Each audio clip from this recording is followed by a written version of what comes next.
You pray for healing. You ask God for direction. You beg Him to help someone you love, and nothing happens.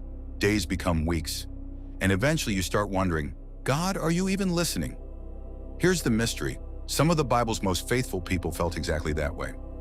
David cried in Psalm 13:1, "How long, O Lord, will you forget me forever? How long will you hide your face from me?" David loved God, but emotionally, God felt absent. So does silence mean God has abandoned you? Daniel 10 gives one of Scripture's strangest answers. Daniel prayed for understanding. 1 day passed, then a week, then 2, then 21 days with no visible answer.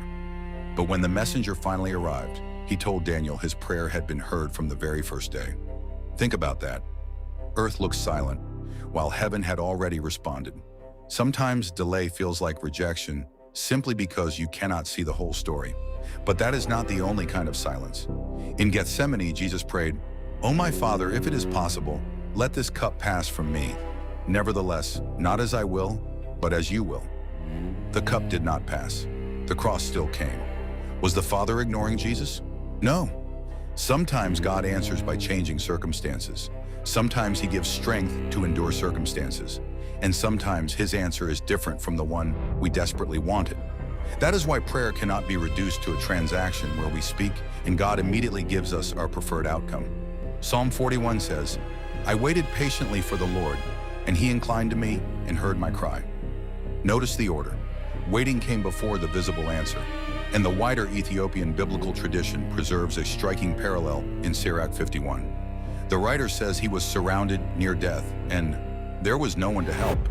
Yet he remembered God's mercy, lifted his prayer, and later declared, "My prayer was heard." That ancient text preserves the same pattern: desperation, waiting, prayer, and finally recognition that God had heard. So when God feels silent, do not automatically conclude, "He has left me." David felt forgotten and kept praying.